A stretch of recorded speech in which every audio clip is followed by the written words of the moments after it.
भारत और ऑस्ट्रेलिया के बीच border Gavaskar trophy का चौथा टेस्ट मैच अहमदाबाद के नरेंद्र मोदी स्टेडियम में खेला जा रहा है। प्रधानमंत्री नरेंद्र मोदी और ऑस्ट्रेलिया के प्रधानमंत्री के एक साथ टेस्ट मैच देखा। पीएम मोदी ने एक खास रथ से स्टेडियम का जायजा भी लिया। साथ में ऑस्ट्रेलिया के प्रधानमंत्री भी मौजूद थे।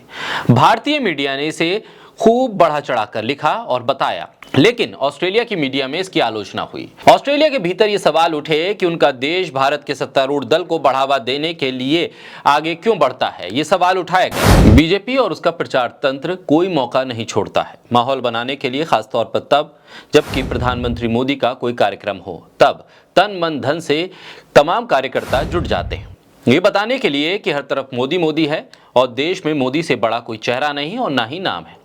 बिना इस बात की परवाह किए हुए कि देश के बाहर ये प्रचार किस तरह से देखा जा रहा है, इस पर क्या कुछ लिखा जा रहा है।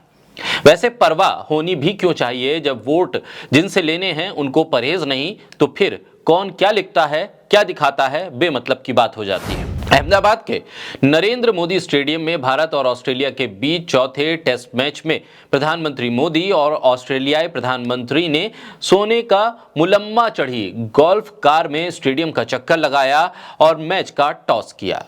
इस खबर के बाद ऑस्ट्रेलिया के अखबारों ने इस खबर को अलग ढंग से वहां पर लिखा और छापा। ऐसे में भारत की मीडिया ने इसे बहुत ही अलग ढंग से दिखाया। बोलता हिंदुस्तान पर मैं हूं आपके साथ मिर्जा शाकिर अली बेग। भारत और ऑस्ट्रेलिया के बीच बॉर्डर गावस्कर ट्रॉफी का चौथा टेस्ट मैच अहमदाबाद के नरेंद्र मोदी स्टेडियम में खेला जा रहा है।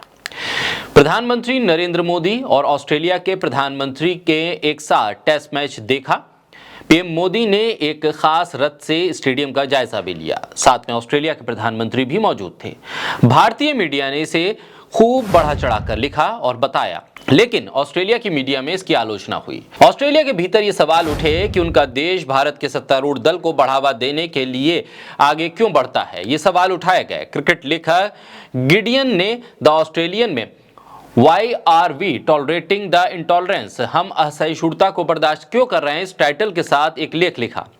इसमें लिखा कि भारतीय राज्य गुजरात एक ड्राई स्टेट है। अहमदाबाद में चौथे टेस्ट मैच के दौरान आपको बियर भी नहीं मिलेगी, लेकिन अगर आपको क्रिकेट के साथ फांसीवादी दिखावा पसंद है तो अहमदाबाद में बॉर्डर गावस्कर ट्रॉफी का मैच आपके लिए है। इस तरह की खबरों के जरिए इस पूरे शो की आलोचना की गई। द सिडनी मॉर्निंग हेराल्ड नाम के एक अखबार ने भी chats linked arms and a bet mobile Modi's short theatre take over the cricket title के साथ एक पूरे इवेंट को कवर किया और एक लेख लिखा। एक तरफ भारतीय मीडिया क्रिकेट से ज्यादा इस इवेंट पर बात कर रहा है, तो दूसरी तरफ ऑस्ट्रेलिया का मीडिया इवेंट पर ही सवाल उठा रहा है। कहा जा रहा है कि टेस्ट क्रिकेट से ज्यादा इसे एक पार्टी का इवेंट बना दिया गया, एक दल के लिए प्रचार का माध्यम बना दिया गया, प्रचार के लिए क्रिकेट का इस्तेमाल किया गया।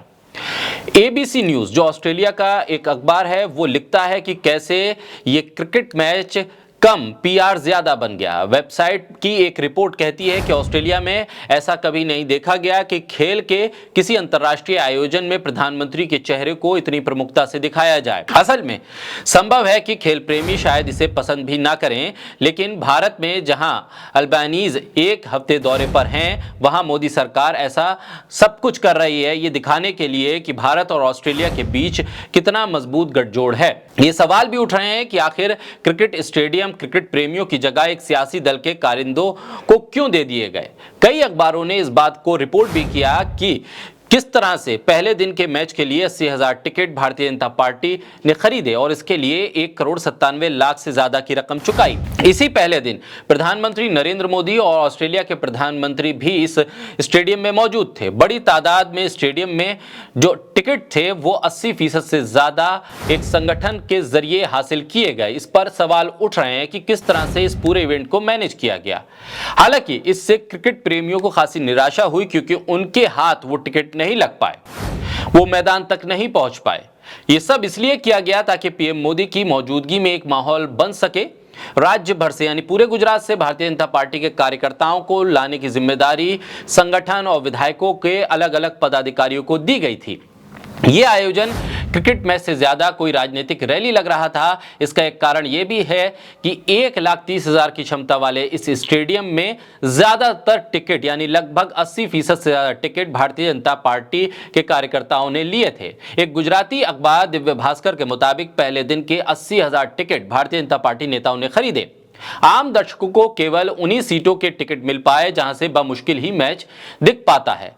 ऑस्ट्रेलियाई दर्शकों को भी टिकट के लिए जद्दोजहद करनी पड़ी। इस सब के बीच सवाल इस बात को लेकर है कि आखिर क्रिकेट के जरिए भारतीय जनता पार्टी ने जिस इवेंट को क्रिएट किया उसके जरिए प्रधानमंत्री की छवि को किस तरह से और बेहतर बनाया जाए इसकी कोशिश की गई। साथ ही भारत की तरफ से, भारत सरकार की तरफ से यह बताया गया कि क्रिकेट डिप्लोमेसी भारत की डिप्लोमेसी का एक हिस्सा रहा है। इससे पहले भी यूपीए के दौरान भी प्रधानमंत्रियों का इस तरह से क्रिकेट स्टेडियम में मौजूद रहना यह दिखाता है कि क्रिकेट और भारत की डिप्लोमेसी किस तरह से साथ साथ चलती है। लेकिन सवाल इस बात को लेकर है कि किस तरह से इस पूरे इवेंट को मैनेज किया गया और लगभग 80% से ज्यादा टिकट एक ही पार्टी के कार्यकर्ताओं को दे दिए गए। हालांकि इसमें क्रिकेट बोर्ड की तरफ से साफ तौर पर कहा गया है कि ये टिकट ऑनलाइन बेचे गए हैं और इसकी जानकारी नहीं है कि किस पार्टी ने या किस व्यक्ति ने कितने और कितनी कीमत में टिकट खरीदे हैं। बहरहाल अब इस पूरे मामले पर अंतर्राष्ट्रीय स्तर पर भी